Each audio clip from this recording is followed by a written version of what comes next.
ریشمی پردے پڑے، ریشمی پردے ہماریوں کے اوپر لگے ہوئے ہیں۔ تو جب ثانیہ زہرا کی نظر پڑی تو کہا ان ریشمی پردوں کو ہٹا دو اور سیاہ پردے لگا دیے جائیں تاکہ دیکھنے والوں کو پتہ چل جائے کہ یہ 72 کے سوگواروں کا قافلہ۔ سیاہ پردے لگائے گئے، بیویاں ہماریوں میں سوار ہوئی، اور جب یہ ہماری قافلہ چلا ہے تو راستے میں شام کا قید خانہ پڑا۔ وہ قید خانہ کے جس میں سکینہ کی قبر تھی، جناب زینب اونٹ سے اتری اور اتر کر اس قید خانے کے اندر داخل ہوئی، قبر سکینہ پہ اپنا ہاتھ رکھا اور کہا بیٹی سکینہ تمہیں وطن جانے کا بڑا ارمان تھا، سکینہ چلو ہم وطن جا رہے ہیں۔ اے سکینہ میں کربلا جاؤں گی تو تمہارے بابا کو کیا جواب دوں گی؟ ارے جب زہرا پوچھے گی سکینہ کہاں ہے، میں زہرا کو کیا جواب دوں گی؟ بس ایک مرتبہ زینب اس قید خانے سے نکلی اور ہماری پر سوار ہو کر یہ قافلہ جب کربلا کے حدود میں پہنچا ہے تو سب سے پہلا زائر امام حسین صحابی رسول جابر بن عبداللہ انصاری قبر امام حسین پر پہنچے ہیں۔ جابر نابینا صحابی تھے، غلام کو لے کر آئے تھے۔ جابر قبر حسینی سے لپٹ کر رو رہے تھے، گریہ کر رہے تھے کہ اتنے میں غلام نے کہا کہ گرد و غبار ہو رہی ہے اور ایسا لگتا ہے کوئی قافلہ ہے جو کربلا کی طرف بڑھ رہا ہے۔ جیسے ہی قافلہ قریب آیا غلام نے کہا سیاہ علم نظر آ رہے ہیں، ہماریوں پہ سیاہ پردے ہیں۔ بس غلام آگے بڑھا جا کر پوچھا تو بشیر بن جزلم نے کہا یہ اہل حرم کا قافلہ ہے جو قید شام سے رہا ہو کر آیا ہے۔ بس جب جابر کو پتہ چلا جابر جھاڑیوں میں چھپ گئے اور جناب زینب کا اونٹ سب سے پہلے قبر حسینی پہ پہنچا۔ اونٹ کی بلندی سے خود کو بھائی کی قبر پہ گرا دیا اور آواز دی بھیا اٹھو، آج بہن تمہارا چہلم منانے آئی، بھیا اٹھو زینب چہلم منانے آئی ہے۔ اے بھیا تمہاری شہادت کے بعد ہمارے سروں سے چادریں چھین لی گئیں، اے بھیا تمہاری شہادت کے بعد خیموں میں آگ لگائی گئی، اے بھیا ہمیں درباروں اور بازاروں میں بے مغناؤں چادر پھرایا گیا، اے بھیا زینب تم سے شرمندہ ہے کہ وقت رخصت جو امانت میرے سپرد کی تھی میں اس امانت کو اپنے ساتھ نہ لا سکی۔ سکینہ قید خانہ شام میں ہمیشہ کے لیے سو گئی۔ بس ایک مرتبہ زینب چند قدم پیدل چل کر قبر ابوالفضل عباس پر پہنچی، آواز دی بھیا عباس، اے غازی میں تمہارا چہلم منانے آئی ہوں، اے بھیا مجھے پیدل چلنا آ گیا۔ عباس تم دریا پر سوتے رہے، تمہارے بعد ہمارے سروں سے چادریں چھینی گئیں، اے بھیا ہمیں کشا کشا بے مغناؤں چادر پھرایا گیا۔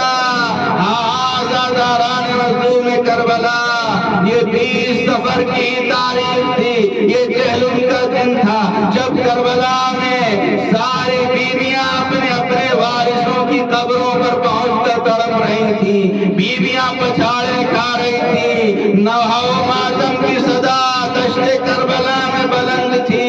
ام فروا قاسم کی قبر سے لپٹ کر بیان کر رہی تھی، اے بیٹا قاسم میں تمہاری ایک رات کی بیوہ کو لائی ہوں، بتاؤ میں تمہاری بیوہ کو کیا کہہ کر دلاسا دوں؟ ام لیلا قبر علی اکبر سے لپٹ کر بیان کر رہی تھی، اے میرے لال علی اکبر میری تمناؤں کا خون کر کے تم تو سدھار گئے مگر بیٹا اس بوڑھی ماں کو تنہا چھوڑ دیا، اے بیٹا اس ماں کے پاس کچھ نہیں ہے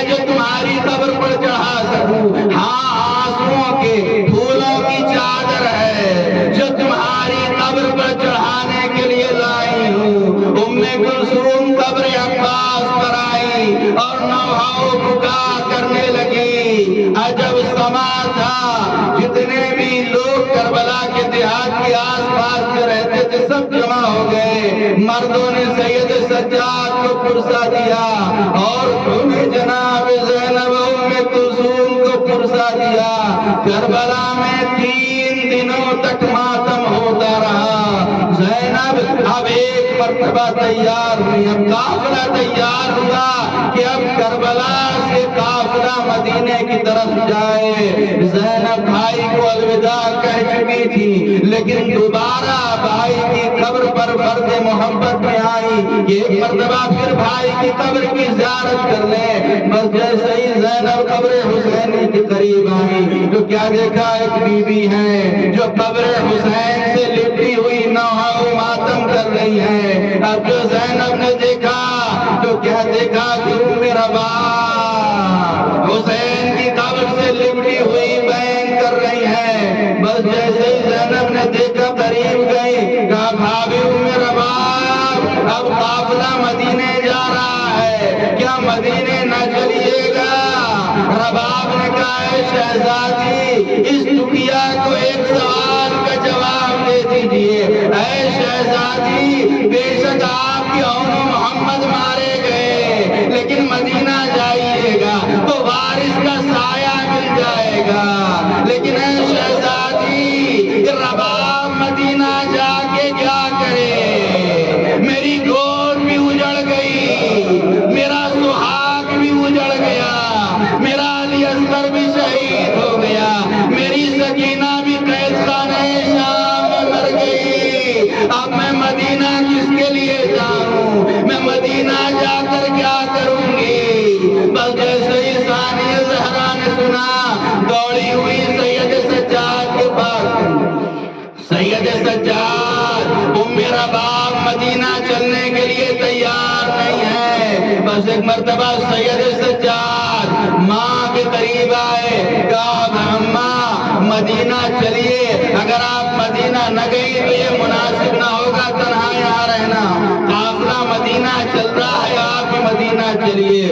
میرا باپ نے کہا بیٹا سید سجاد تم امام وقت ہو، اگر تم کہتے ہو تو میں تیار ہوں، لیکن میں جب تک زندہ رہوں گی نہ ٹھنڈا پانی پیوں گی، جب تک زندہ رہوں گی کبھی سائے میں نہ بیٹھوں گی. اس لیے کہ میں نے اپنے ششماہی کے لاشے کو دیکھا، میں نے اپنے وارث کا لاشا کربلا کی جلتی زمین پر پڑا.